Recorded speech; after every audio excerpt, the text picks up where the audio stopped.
I'm Errol Bennett.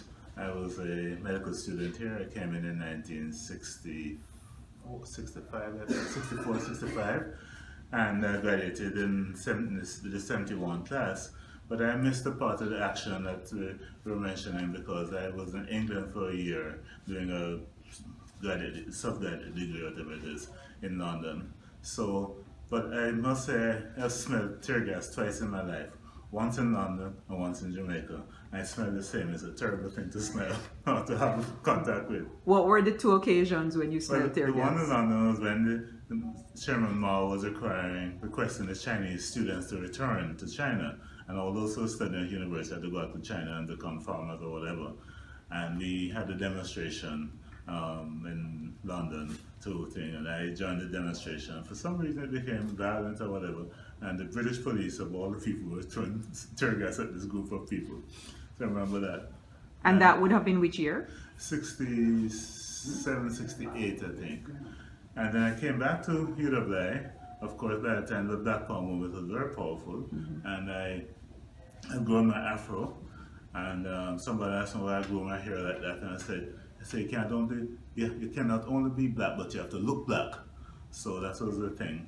Of course, you know, the parents had some reservations about how you had your hair and what you were doing and so on. But my primary concern actually was getting through and getting my medical degree, because I finished my Bachelor of Science degree from the scholarship here. So I came back to UWI.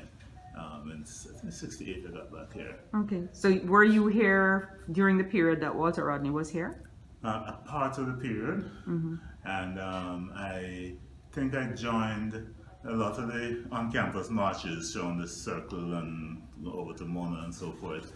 The big one downtown, I don't think I was actually there for it, but we were in something close by the Mona campus gate here, and I think that's when we got the gassing, the gas up here, because there's not only university students, but there's some investors and civilians who joined the group. Okay. I encountered a classmate of mine who had joined the military. He had gone to Sanders and came back, and during the demonstration he was one of the guards. So I went up to him and said, "Hey, Johnny." I said, "Johnny, you remember me?" He said, "Yes, I remember you," in a very formal way. And I said to him, "Johnny, you mean to tell me you know me all this time, we grew up together, you would shoot me because you're in the military?" He said, "Yes, I switched on. Whenever you do this, you switch on and switch off. I'm now in the military, and if I'm told to do something, I will do it." And that was quite an amazing revelation to me, to think that my classmate, homemate from high school at JC, would tell me that he would kill me if necessary. Would that have been in the aftermath of the Rodney? Yes, it was in the aftermath, I believe. Okay. Yes. Yeah. Do you recall that the campus was circled by the military? Oh yes, yeah. I think that was one of the events, and anything we had done, if we were trying to go off campus with it at all, the military would definitely block us from doing that. Do you remember going to any of the speeches or talks that Walter Rodney gave while he was here in 68?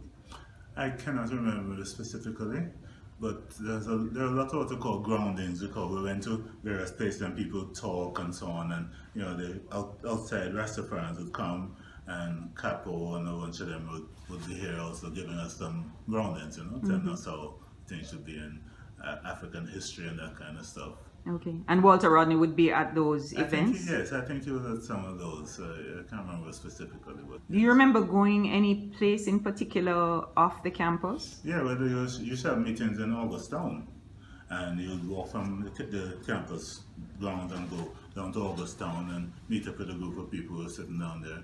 You may have some drumming and so forth, and then of course you'd have some smoke around the place, and students. But I think my situation was that I was mainly concerned with trying to making sure I graduate and not mess up the timing and the routine. So I wasn't as involved as some of the other people who were, like Gonzalez and Derek Gordon and those guys who were really seriously involved in the revolutionary movement.